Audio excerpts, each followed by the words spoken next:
Souffrir, mais toujours moins si possible, c'est la partie 3 de notre enquête et on fait un saut dans le temps. 2016, 4 ans et demi après l'accident.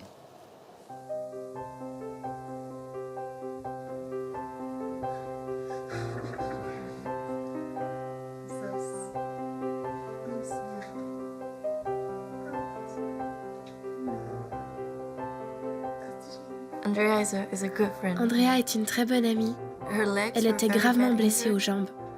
Je prends exemple sur elle parce qu'elle est très forte.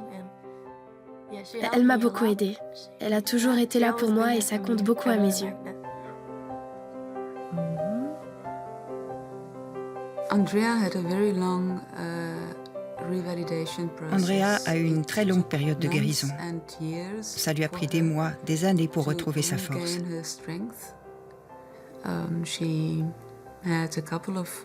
Elle a eu plusieurs grosses opérations, beaucoup de physiothérapie. Elle a dû réapprendre à marcher. Elle a dû travailler chaque jour pour se rétablir.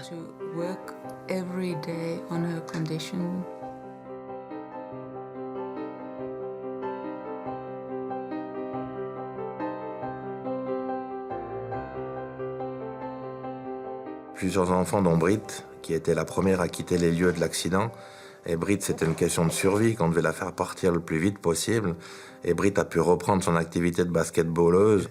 Donc c'est un excellent exemple aussi de récupération physique, parce qu'elle était vraiment meurtrie dans sa chair.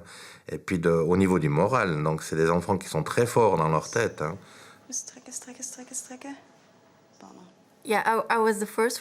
J'étais la première à être évacuée du bus. Et j'étais la dernière à rentrer en Belgique. Je me suis cassé les 2 jambes, la cheville. J'ai été opérée à l'estomac, j'avais le coude brisé, j'avais un trou dans la tête, alors on m'a mis une prothèse. Ouais, c'était dur. Dans cette classe d'Everley, 5 enfants ne sont jamais revenus. Parmi les blessés, on reconnaît Brit, Andrea et Sarah. J'étais blessée à la cheville et blessée à l'épaule aussi. Avant cela, je pensais que les accidents n'arrivaient qu'aux autres, jamais à nous. Et depuis ce moment-là, je repère beaucoup plus les mauvaises nouvelles dans l'actualité. Et je réalise à quel point de petites choses peuvent changer la vie. C'est horrible.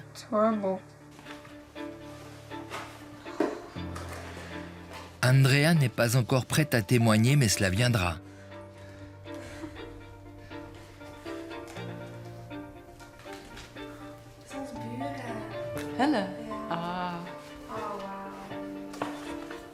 Pour la première fois, elle ouvre avec sa mère le carton qui renfermait des articles, des photos et le courrier reçu après l'accident.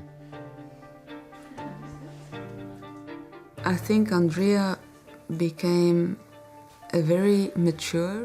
est devenue une personne très mûre et très forte à travers cette épreuve.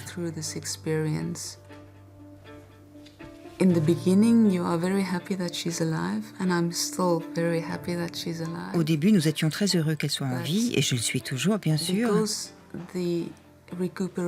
Mais le processus de guérison a été si long que notre famille a été comme immobilisée par cette première étape. Nous ne pouvions pas avancer, et cela a duré très longtemps. C'est pour ça que je dis que c'était dur pendant des années. Jamais cette mère n'aurait parlé ainsi juste après l'accident. C'eût été insupportable à l'époque pour les familles plongées dans le deuil et les questions sans réponse. Une année plus tard, j'ai commencé à envoyer des emails en Suisse. Êtes-vous celui qui a essayé de la sauver? Pouvez-vous me donner des informations? Était-elle encore vivante? Combien de temps a-t-elle survécu? 10 minutes, 1 minute, 1 heure après l'accident? Dites-moi, s'il vous plaît. A-t-elle souffert ou est-elle morte sur le coup?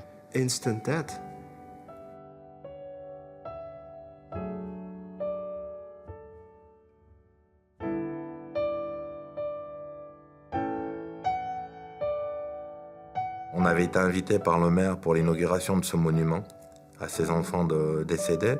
Et on a rencontré autant bien les familles des enfants survivants que les familles des enfants décédés. Et on a pu répondre à, je dirais, aux 90%, 95% des questions qui s'étaient posées. Donc tous les enfants ont reçu de l'antalgie, donc la souffrance, elle a été relative. C'est clair que du moment qu'il n'y a aucune équipe médicale sur place, ils ont dû souffrir, ça, on leur a dit. Hein. Mais je pense que ça, ils l'ont très bien compris, mais il fallait juste le dire. Il fallait juste qu'ils le sachent, qu'ils l'entendent. Il a tout expliqué. La chronologie, ce qui s'est passé, la situation dans le tunnel, les photos. On leur a apporté des réponses, même si ça faisait mal, mais au moins ils ont su ce qu'on avait fait avec les enfants dans le tunnel. Et tu dois accepter ce qui s'est passé. Et comment ça s'est passé pour pouvoir aller de l'avant dans ta vie. Alain m'a aidé à avancer. On a une connexion. Et cette connexion, c'est Emma. C'est pareil avec Reynold. Tony Renders vient en tout cas 1 à 2 fois par année dans la région Saint-Luc. Et quand il est là, en général, on se voit pour partager un moment ensemble.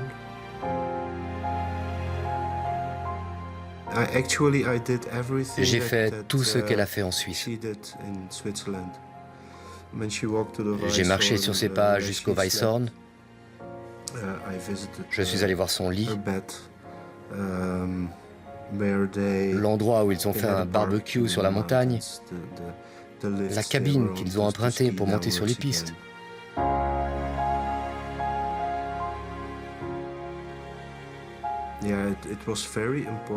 C'était vraiment important de découvrir par moi-même ce qu'ils avaient fait.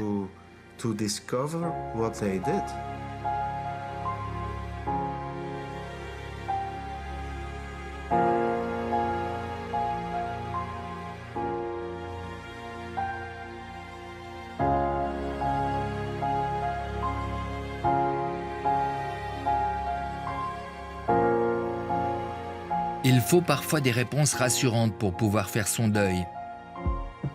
Mais des interrogations douloureuses continuent de tourner en boucle dans la tête de certains parents sur la responsabilité du chauffeur dépressif. Inattention, malaise ou suicide?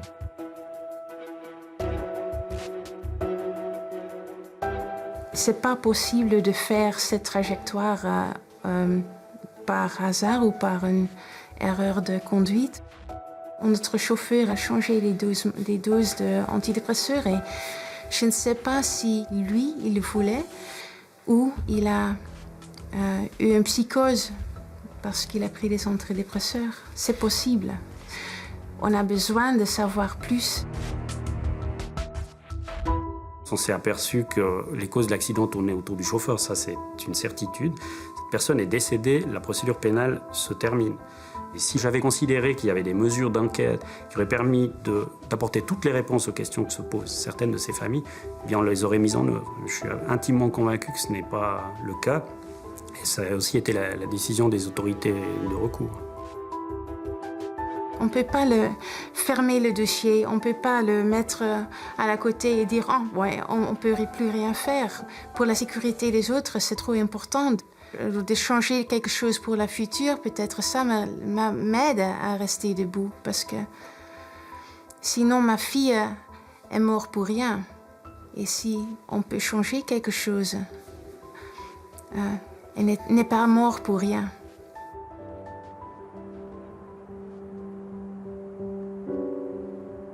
Le 13 mars 2015, 3 ans après l'accident, les familles viennent inaugurer le monument de Sierre juste au-dessus du tunnel.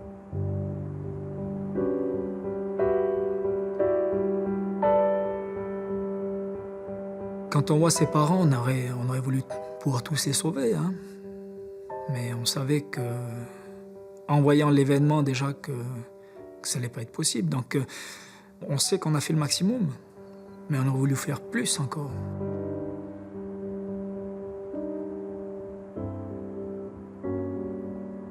Reynold se sent un peu coupable de n'avoir pas pu sauver Emma.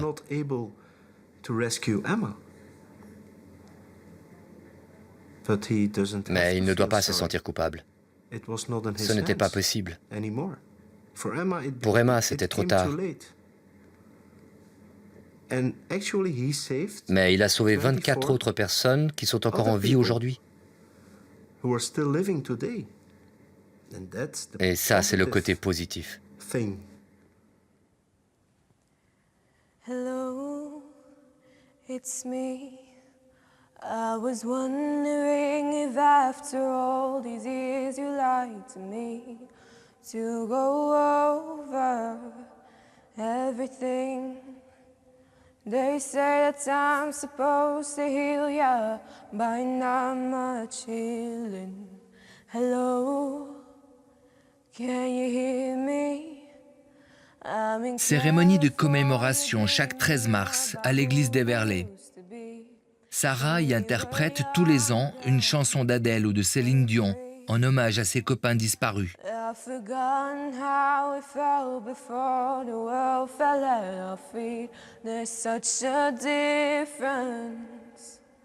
Between us and a million miles. La troisième année, je lui ai dit « Si tu ne veux pas le faire, tu peux arrêter. Ce n'est pas obligatoire de chanter. » Parce que vous voyez, les enfants se sentent parfois obligés de faire certaines choses. Je me disais qu'elle était encore une enfant et qu'elle ne savait pas ce qu'elle faisait. C'est important pour moi. Chanter à la cérémonie est la seule manière de montrer que je suis reconnaissante d'être en vie, d'être encore là. Quand je chante à la cérémonie, c'est un message de ma part pour les autres.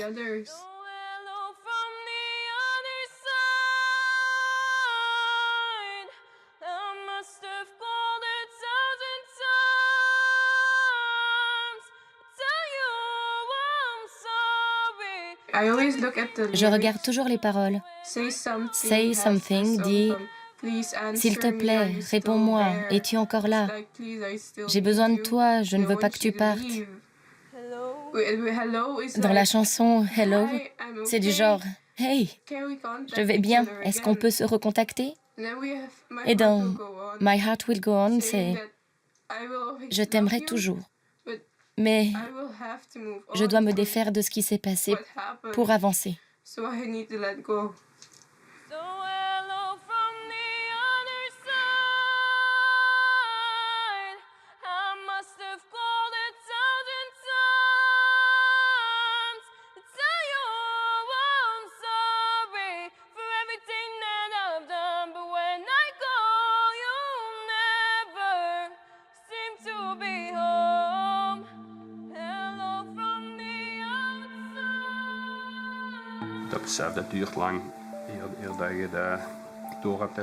Ça prend beaucoup de temps d'accepter le fait qu'elle ne reviendra pas. On reste avec un sentiment double. Ma fille a 11 ans et elle a toujours 11 ans. Et nous sommes plus vieux, mais elle a toujours 11 ans. Et ça, c'est difficile à décrire et à comprendre.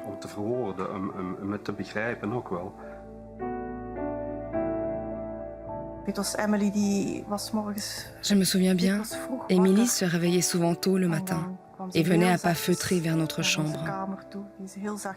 Elle ouvrait doucement la porte et ça m'a vraiment beaucoup manqué par la suite. Un jour, longtemps après l'accident, cette porte s'est ouverte toute seule. J'étais dans mon lit et j'ai pensé que c'était peut-être elle. Et puis, j'ai réalisé que non, elle n'était pas là, elle ne viendrait pas.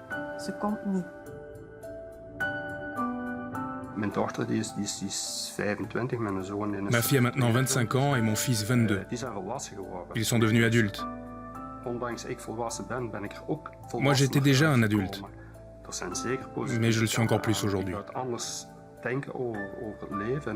On voit la vie différemment, on a plus de respect pour les gens, on profite plus des petites choses de l'existence et on écoute plus les autres.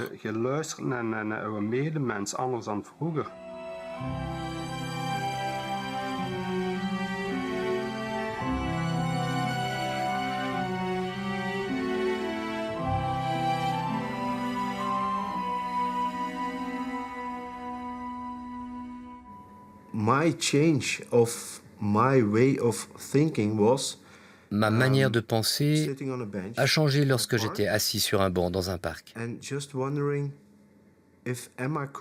Je me suis juste demandé comment Emma aimerait me voir si elle le pouvait. En colère, frustrée, dans un coin. Ou aimerait-elle voir que j'avance dans ma vie ?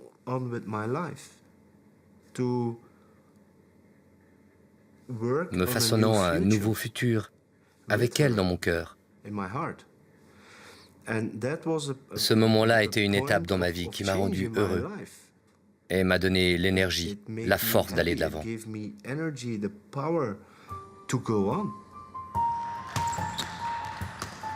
Cette année, Brit est devenue championne de Belgique avec son club junior. Les séquelles de l'accident l'empêcheront toutefois de faire du basket son métier. J'aimerais devenir psychologue. Cela veut dire beaucoup de choses pour moi. Quand j'étais à l'hôpital, on m'a offert de l'aide psychologique. Mais j'ai toujours refusé. Je pensais que quelqu'un qui n'était pas impliqué dans l'accident ne pouvait pas en parler, vu qu'il n'en savait rien. C'est pour cela que j'ai toujours refusé. Maintenant, quand j'y repense, je me dis que j'aurais mieux fait d'accepter l'aide. Parce que ça fait du bien de parler de ce qui s'est passé et que je ne l'ai jamais fait. Donc, tout est encore à l'intérieur et n'est jamais sorti.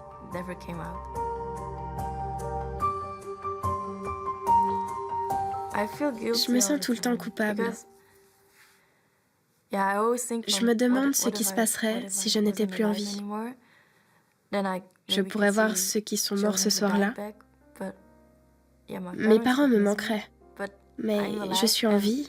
Et des fois, quand je vois une mère ou un père d'une victime, je ne sais pas quoi leur dire. Ne sentez pas coupable.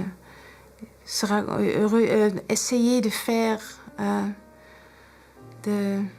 essayer d'être heureux, mais c'est difficile pour les enfants. Ils ont vu des choses que je ne peux pas imaginer. Mais pour les enfants, pour ces enfants, c'est vraiment difficile. Oui. Je ressens beaucoup de culpabilité. Je ne sais pas pourquoi je mérite d'être en vie. Il devrait aussi être là. C'est pas juste que moi je sois là alors que les autres sont déjà partis. Il devrait être là aussi. Je sais pas pourquoi ça s'est passé, c'est ce que je me dis toujours. Elle ne doit pas se sentir coupable. Ce n'est pas elle qui a fait ce choix, c'était un accident. Cet enfant n'a pas choisi d'être impliqué là-dedans. Ils étaient assis sur le bon siège, pour le dire ainsi, et les autres pas. Je ne leur en veux pas. J'espère qu'ils auront une belle vie devant eux et qu'ils parviendront à en voir le côté positif.